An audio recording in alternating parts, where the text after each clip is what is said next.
Prav lepo pozdravljeni iz Škofje Loke, pa bom jaz tudi se dotaknila tistega zanimivega predavanja danes.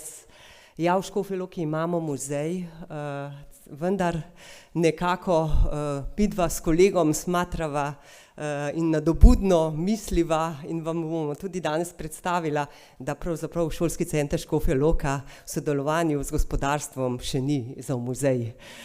Tako da tukaj bi na začetku seveda začela s predstavitvijo Šolskega centra Škofja Loka. Pokrivamo namreč celoten spekter srednješolskega izobraževanja, od nižje poklicnega, srednjega poklicnega, srednjega strokovnega, poklicno-tehničnega in srednjega splošnega, torej tehniška gimnazija, ter seveda vsi naši dijaki se lahko odločijo in nadaljujejo izobraževanje tudi v okviru višje strokovne šole, v okviru Šolskega centra Škofja Loka. Na šoli izobražujemo na 6 različnih stopnjah izobraževanja, 16 različnih programov v okviru šolskega centra. Pri tem sodeluje 120 zaposlenih, od tega je 90 učiteljev in predavateljev na višji strokovni šoli, 1200 dijakov, 200 študentov in seveda udeleženci izobraževanja odraslih ter drugih zainteresiranih skupin.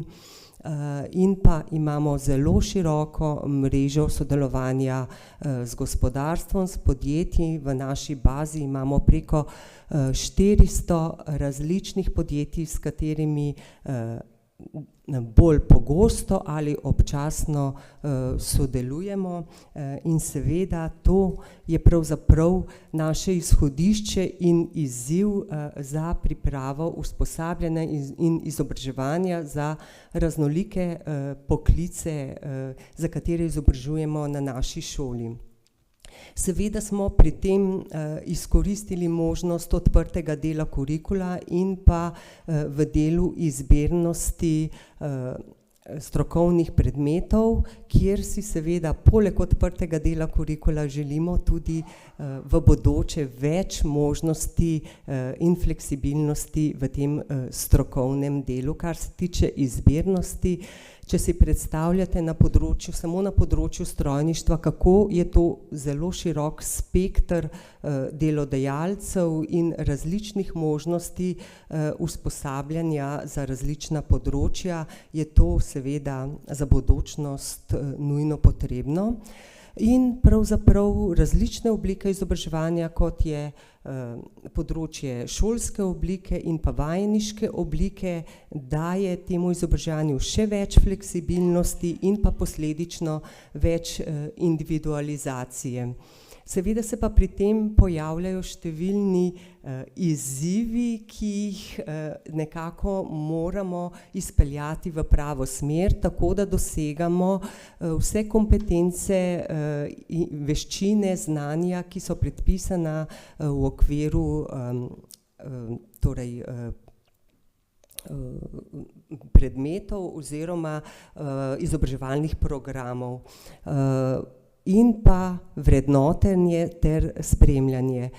Zato smo za to področje razvili aplikacijo, s katero lahko vso to širino izbirnosti in prilagodljivosti tudi spremljamo v okviru predpisane šolske dokumentacije in seveda z individualizacijo v okviru odprtega dela kurikula in izbirnosti strokovnih predmetov pokrivamo tudi tiste redke poklice, ki so zelo specifični. Recimo izobraževali smo dijaka za kovača, kjer smo povezali potem oblikovalca kovin orodjarja in na izbirnem delu vse veščine, ki so potrebne, da se izuči dijak za kovača.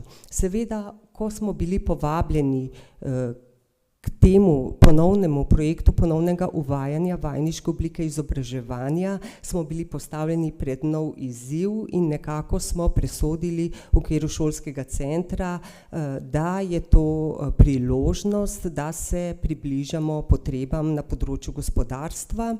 Če smo začeli 2017 s 24 vajenci, se danes lahko pohvalimo, da smo največja vajeniška šola v Sloveniji in da izobražujemo kar tretjino poklicev s področja vajeništva.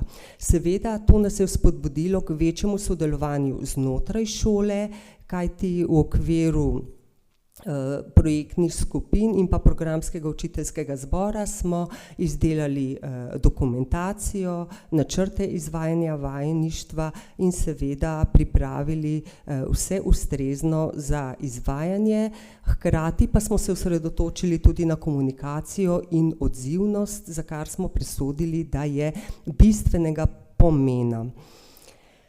Skozi to, da bi približali podjetja in pa seveda, da bi dali možnost dijakom, ki se zanimajo, ki se vpisujejo na našo šolo in si želijo poiskati delodajalca, smo organizirali dogodek Skupaj gradimo kariere, ki se je začel tako, da smo imeli 14 delodajalcev in 24 vajencev. Do danes pa se je ta dogodek razširil, da imamo ne samo novince na tem dogodku, ki iščejo svoje bodoče delodajalce, ampak tudi številne predavanja, poklicno usmerjanje, možnosti za prakso, počitniško delo in seveda v nadaljevanju vabimo tudi osnovnošolce, da ta dogodek izrabijo za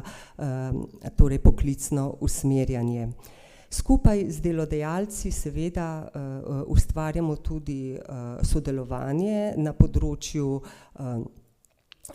donacij in pa oblikovali smo tudi konzorcij, s katerim vsako leto se sestanemo in pregledamo preteklo leto, izpostavimo uspešne projekte in nadaljujemo s pripravami oziroma načrti za naslednje leto. Izpostaviti moram še projekt Kolesje, kjer smo se na nivoju Slovenije povezali, šolski center Škofja Loka in šolski center Rogaška Slatina skupaj z 8 podjetji, kjer smo si zadali cilj, da povežemo 3 poklice z področja vajeništva, to je mizar, steklar in oblikovalec kovin orodjar. Naloga pa je bila, da načrtujemo in izdelamo izdelek v heterogenih skupinah, ki so jih vodili učitelji iz različnih šol in da izdelamo izdelek, ki ima tudi pridih slovenske kulturne dediščine. Sodelovali so tudi mentorji iz podjetij, ki so izdelke ocenjevali, podjetja pa so donirala tudi denarne nagrade za prva 3 mesta. Seveda tukaj moramo izpostaviti še sodelovanje konkretno s podjetjem LTH Casting, s katerim zelo dolgo že uspešno sodelujemo na različnih področjih, od tega, da strokovnjaki iz podjetja pridejo v šolo oziroma da enako tudi učitelji gredo za kratek čas v podjetje, kjer pridobijo in utrdijo nova znanja. Ravno tako skupaj podjetje razpiše številne raziskovalne naloge, diplomske naloge in pa podpirajo nas tudi na področju številnih donacij. Vsako leto, že več kot desetletje, pa podjetje tudi našim dijakom podari zaščitne obleke, kar seveda spodbuja pripadnost šoli in pa hkrati tudi omogoča tistim iz socialno šibkejših okolij, da jim pomagajo pri vstopu v šolo. Ravno tako odpira podjetja vrata na različnih področjih izmenjav mednarodnih. Izpostavila bi morda tudi ta del, da ne samo promocija, potrebno je tudi informiranje, da da recimo svetovalne delavke, ki so bile povabljene in smo jih peljali tudi v podjetje, marsikatera je bila prvič v podjetju in pa marsikatera je tudi prvič sploh videla in slišala, kaj pravzaprav dela oblikovalec kovin orodjar, tako da tukaj imamo še kar nekaj prostega teka, da lahko torej stvari izboljšamo. Seveda ob zaključku vsakega leta pa nas podjetje LTH povabi tudi na zaključek, kjer zaključimo v delu uspešnega izobraževanja v 3. letnikih, naredimo evalvacijo in skupaj tudi oblikujemo morebitne spremembe za naprej. Tako da tukaj pa vabim kolega, da predstavi še del za podjetje.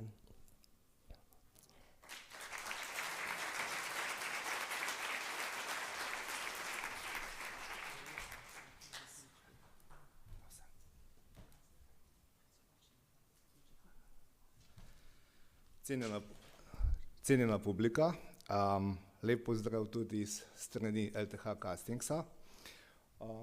Si bomo pogledali, kako zadeve pri nas izvajamo oziroma samo vajeništvo, pa predlagam, da si kar stvar ogledamo malo bolj pobliže. Zdaj, kar bom jaz tukaj povedal, bom rekel, je neko bistvo, lahko bi se pa tole moje predavanje razleklo še na 1 uro, 1 uro pa pol, da bi šli bolj v detajle. Tako da, če bo po mojem predavanju imel kakšno vprašanje, konkretno mu bom seveda na voljo.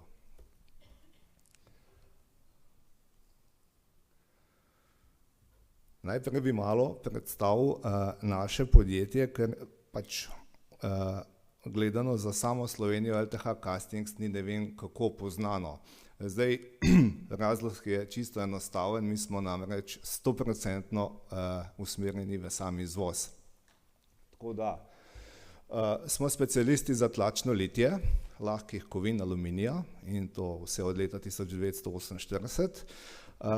Vključujemo, se pravi v samem podjetju vključujemo lastne raziskave in razvoj, seveda se to nanaša na orodjarno. Lansko leto smo imeli 460 milijonov prometa, kar v bistvu niti ni malo, a ne? In seveda z več kot 3800 zaposlenimi. Zdaj ta podatek sega v december 2024. Zdaj samo toliko za primerjavo, jaz sem se leta 1999 zaposlil in nas je bilo 380 in samo na eni lokaciji.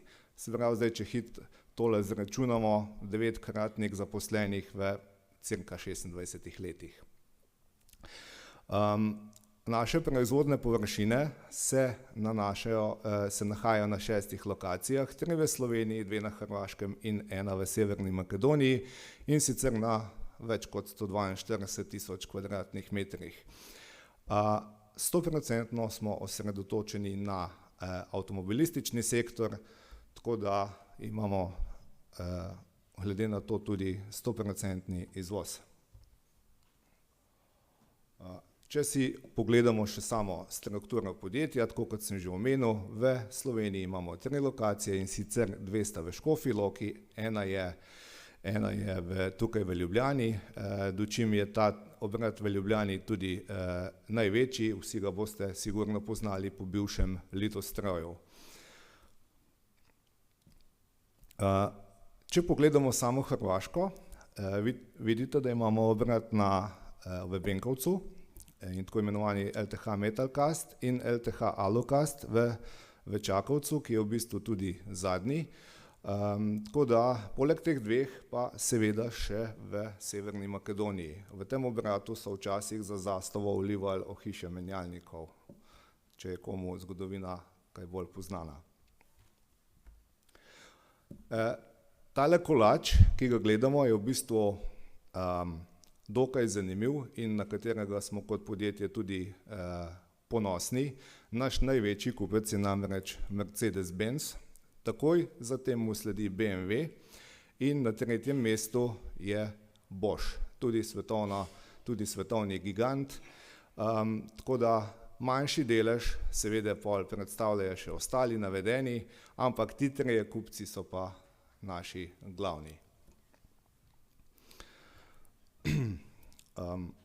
Danes je moja naloga, da bolj okvirno predstavim naše vajeništvo, pa bi začel kar z začetki.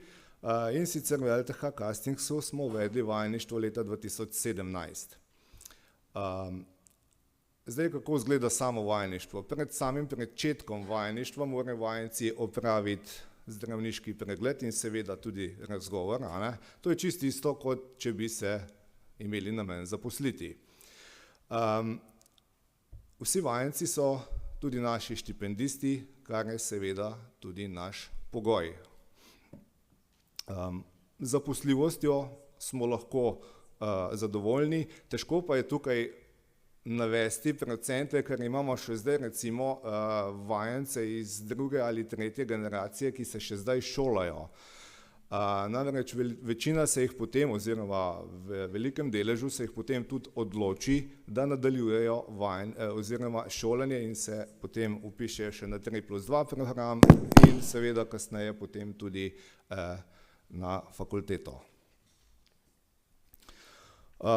Šolsko leto 2024-2025 je bilo prelomnica, namreč imeli smo največje število vajencev do sedaj in sicer kar 24 iz vseh tretjih letnikov. Zdaj, če si terminsko pogledamo, še tole, v orodjarni seveda izvajamo vajeništvo vseh treh letnikov, to je 4. stopnja. Samo vajeništvo pa je seveda razdeljeno v termine, časovne termine in sicer začnejo z nami, pridejo k nami vajenci 3. letnika. To je ponavadi 1. oziroma 2. september in so, kot vidite tukaj navedeno, pri nas do 11. marca non-stop.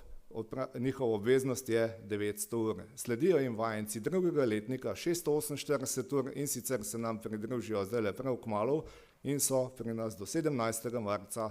Njihova obveza je 648 ur in imamo jih 5 vajencev, kot že omenjeno, 3. letnika je 9 vajencev. Zdaj, za leto 2026 pričakujemo 6 vajencev 1. letnika, ni pa ta številka še fiksna. Trenutno beležimo majčken upad glede samega zanimanja oziroma glede samega vajeništva. Tudi iz šole imamo take informacije, ampak upajmo, da se bojo ti trendi obrnili spet navzgor, glede na to, da je to deficitaren poklic.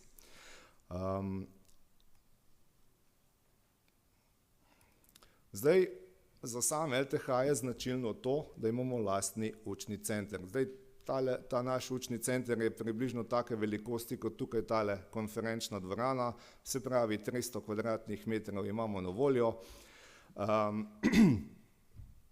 In je sestavni del proizvodnega dela orodjarne. To ne pomeni, da smo zdaj dislocirani daleč od tega, naš učni center se namreč dobesedno drži proizvodnega dela orodjarne, tako da smo z njimi tudi tesno povezani, tako da zadeve nismo tako daleč. V glavnem, tukaj bi poudaril izredno velik poudarek na varnosti pri delu strani podjetja in seveda nas mentorjev. Tu odstopanja ni in seveda tudi mobilni telefoni so prepovedani. Prepovedani so med samim vajeništvom oziroma seveda jih lahko uporabljajo med 2 pavzama in glavnim odmorom. Zdaj, v učnem centru so stalno prisotna 2 glavna mentorja. Jaz sem eden od njih in seveda vsak pokriva svoje področje. Zdaj, skupek najnih področji seveda pokriva glavnino dela v sami proizvodnji. Jaz sem zadolžen za poučevanje CNC tehnologij, materialov in vseh zadev, ki pod to skupaj, v to zadevo skupaj spadajo, dočim sodelavec ima pa pač drugo področje. Glavna mentorja so seveda tudi tesno povezana z ostalimi mentorji v proizvodnji in seveda tudi delovodjami. Skupaj z našo kadrovsko pravno službo smo tudi v tesnem stiku seveda z gospod Šmelcerjevo, socialno delavko, organizatorjem praktičnega pouka na šolskem centru Škofja Loka, tudi z vodjem MIC-a in ostalimi zadevami, ki skupaj spadajo. Kakorkoli že, lahko bi rekel, da nas krasi zgledno sodelovanje, ki ni prišlo kar čez noč. To temelji na veliko zaupanja, medsebojnega spoštovanja in dogovarjanj, da zadeve, lahko rečemo, danes stojijo na tem mestu, kjer so.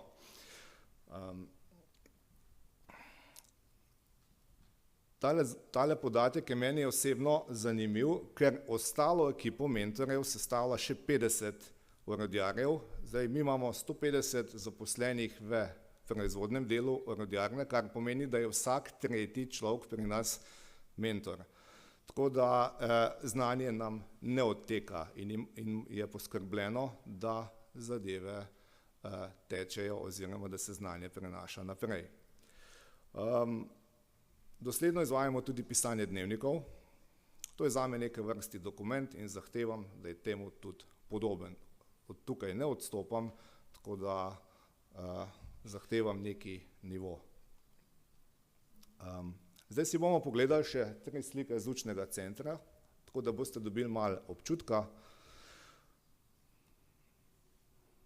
Zdaj, tukaj sem jaz, jih dejansko učim CNC programiranja. Tukaj vidite vajenca oziroma nekaj utrinkov. Bi pa poudaril, da je bilo izjemno težko delati v času covida. Sicer smo bili šolo v navezi, smo se odločili zadevo nadaljevati, glede na oceno tveganja ni bila tako velika, smo pa vsi seveda nosili takrat zaščitne maske in vam povem, da je neverjetno, kako lahko maska zaduši človeški glas. To šele potem vidiš, ko prideš domov ves zmolkl. Zdaj, komunikacija med mentorjem in vajencem, to je zame bistvenega pomena in seveda se vedno zgodi, da se pojavijo manjše težave na začetku samega vajeništva. Te težave vajencev so vedno, kadar so prevelika samozavest, nedisciplina in razvajenost vajencev. Zdaj, v takih primerih mentorja še vedno večkrat ponoviva hišni red, tako da se jim da vedeti, da zdaj niso več v šoli, ampak da so v podjetju, kjer je visoko tveganje, da se kaj zgodi. In tukaj ne odstopava. Tale razvajenost bi pa lahko sam tako na hit omenil.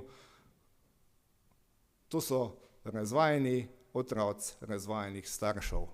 Lepše ne morem povedati, tako pač je. Mislim, da se vsi strinjate, bolj kot ne.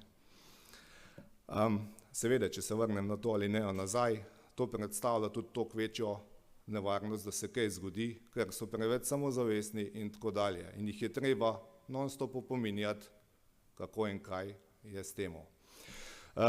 Med vajeništvom je veliko razlag praktičnega dela, zato je potrebno pritegniti njihovo pozornost, ko jim koncentracija pade. In verjemite mi, to se dogaja na dnevni bazi, da jim koncentracija pada. Zdaj, kaj jaz kot mentor storim? Velikokrat imamo kakšno tako privat debato, pa tudi če je 5-10 minut, meni to sploh ni pomemben, važen je, da se človeka razelektri, če lahko temu tako rečem, da ga spet malo vzpodbudiš in tako dalje, pa verjemite mi, da to pomaga. Tako da ja, tudi pohecamo se, ko je cajt za to, ko je pa čas za delati, se pa dela. Seveda jih naučimo sprejeti tudi kritike, to je zelo pomemben, ampak to ne pomeni, da jih jaz ne pohvalim. Pohvalim jih, ko je pohvala na mestu, ker če boste vi nekoga kar naprej samo hvalili, bo on mislil, da vse dela prav, kar je kapitalna napaka, če vprašate mene. Vedno poudarjam, da to, kar jih mi naučimo, pri nas med vajeništvom lahko seveda izkoristijo tudi v zasebnem življenju. Veliko jih je namreč, ki ne zna odžagati enega kosa ali pa karkoli in se mi potem pohvaliti, če lahko temu tako rečem, se jaz sem pa doma zdaj tudi tole delo pa mi je uspel, veste, mentor. Okay. Nikoli si tudi ne pustim, da bi me zasačili brez argumentov. Vsaka taka trditev oziroma karkoli jih učiš, je zelo fajn, da imaš podkrepljeno, ker verjemite mi, tale generacija Z je navihana in vam bojo postavili tako vprašanje, ki če nisi nanj pripravljen in če nimaš izkušenj, ti zelo fajn spodkopljajo integriteto. Tega pa noben od nas mentorjev noče, tako kot vi kot učiteljni ne, oziroma ravnateljni.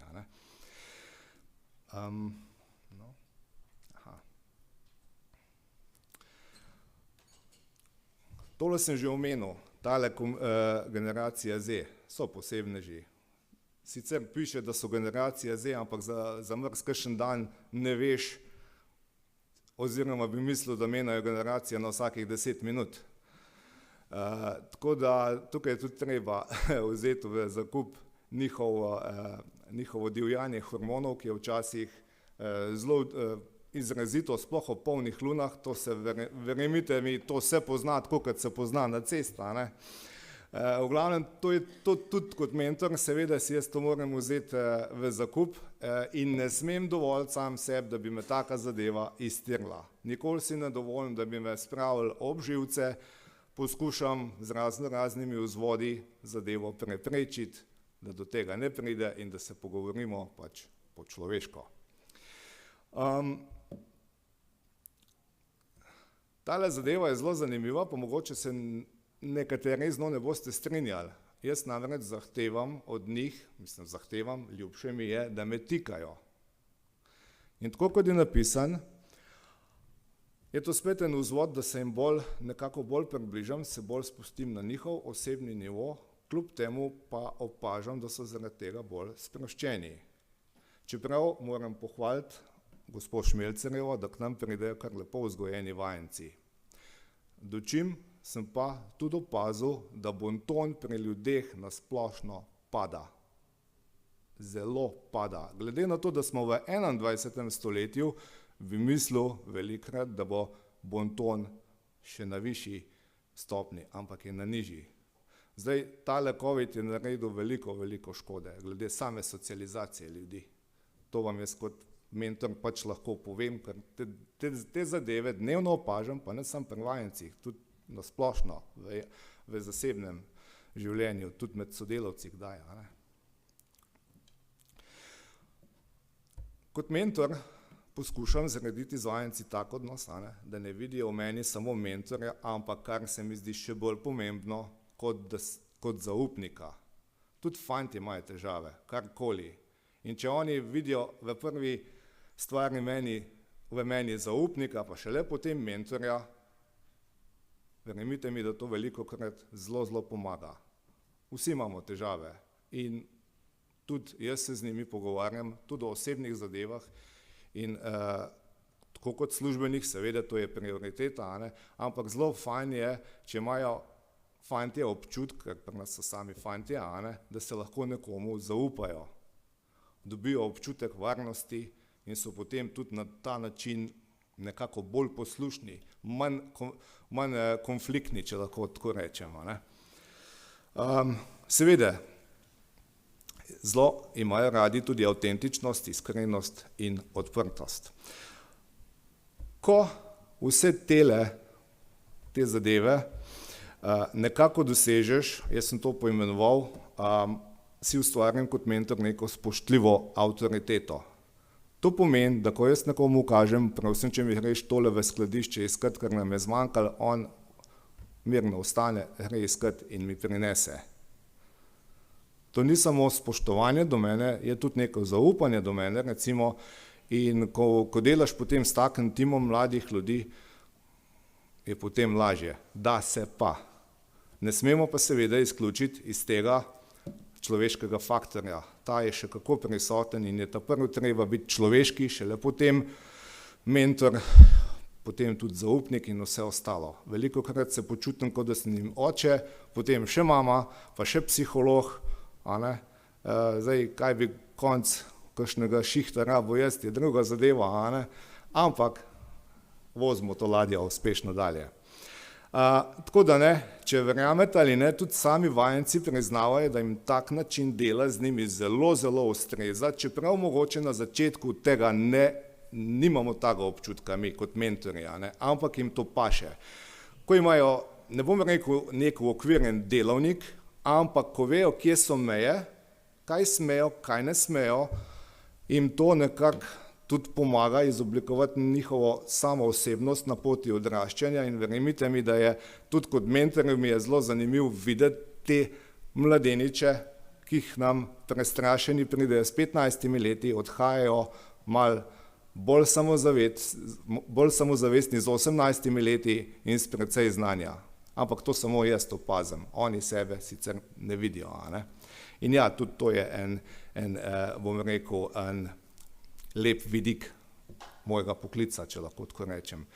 Zdaj seveda mentor je vmesni člen med željami in pričakovanji institucije, v kateri dela, ter vajencem, ki ima tudi svoje pričakovanja in zahteve. Seveda, to je normalno, a ne?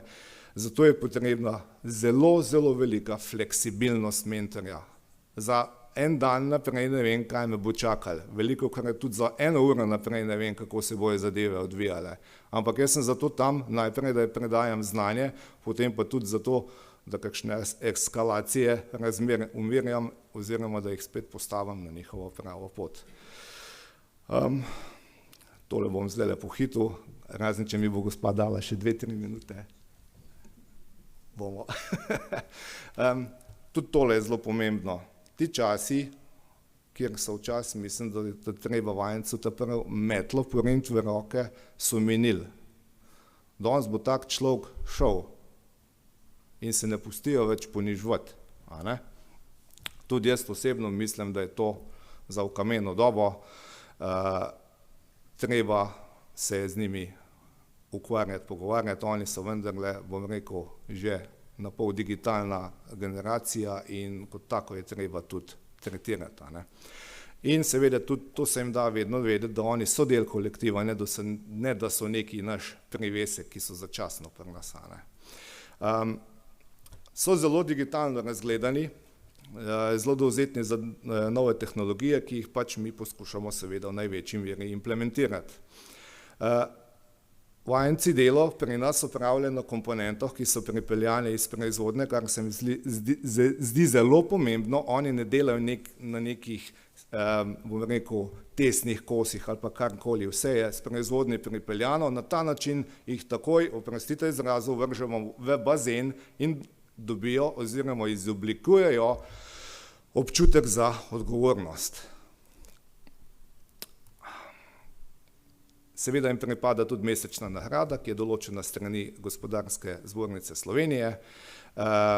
Dobijo tudi kadrovsko štipendijo v višini od 170 do 220 evrov, odvisno od učnega uspeha, seveda. Dobijo tudi plačan prevoz in malico, seveda. Tako da, kar se z finančnega vidika tiče, so zadovoljni.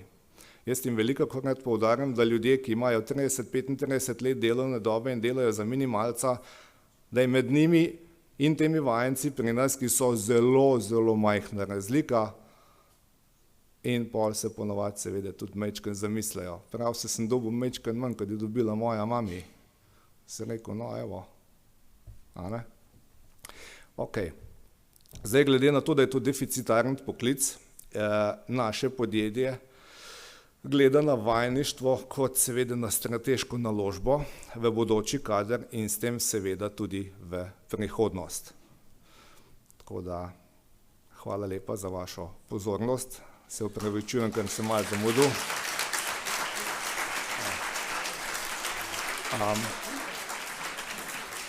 Zdaj pa predajam še besedo gospe Šmelcerjevi. Mogoče Tako, da. zadnjo besedo, če dovolite, 2 minutke. Za zaključek sva pripravila še en izsek poročila Komisije za spremljanje izvajanja vajeništva in sicer samo nekaj takih zanimivih detajlov bi izpostavila, zakaj se bodoči vajenci oziroma vajenci pravzaprav odločajo in izbirajo vajeniško obliko izobraževanja. To je predvsem praktično usposabljanje v podjetju, a ne, to je tisti potencial, ki je bil danes že povedan, in pa seveda nekaj je pa tudi prevaga vajeniška nagrada. In pa ali bi vajenci podjetje, v katerem se usposabljajo, priporočili naprej svojemu kolegu, znancem, velika večina ja, to se pravi skoraj 90% je odgovorilo, da bi priporočilo, to pomeni, da so zadovoljni. In kdo usposablja vajence, ne? Tukaj nas je zanimalo, kar 96% sodelujočih mentorjev, ki je sodelovalo, ima več kot 10 let delovne dobe, to pomeni, da so to zelo izkušeni ljudje. In kako zaposleni, torej kako tisti, ki mentorji doživljajo vajeništvo, kar 95% jih z veseljem opravi to delo, kar 91% jih meni, da je to odlična priložnost za iskanje novih kadrov, radi imajo izzive in seveda radi delajo tudi z mladimi in so z njimi v družbi. Ter morda še en tak primer, torej dobre prakse, ki so ga izpostavili, sodelovanje s šolami, sodelovanje z zbornicami in tako naprej. Zdela se mi pa tale misel zanimiva, a ne, da vajenci, ki se usposabljajo, pravzaprav marsikdaj tudi presežejo delavce z daljšim stažem in jih lahko zelo hitro nadomestijo. Tako da to bi za zaključek s tem zaključila in seveda povzela, da je sodelovanje med šolo in podjetjem odlična priložnost, da združimo tako znanje kot izkušnje ter ustvarjamo okolje, kjer vsi rastemo, tako dijaki, šola kot podjetja. Hvala lepa.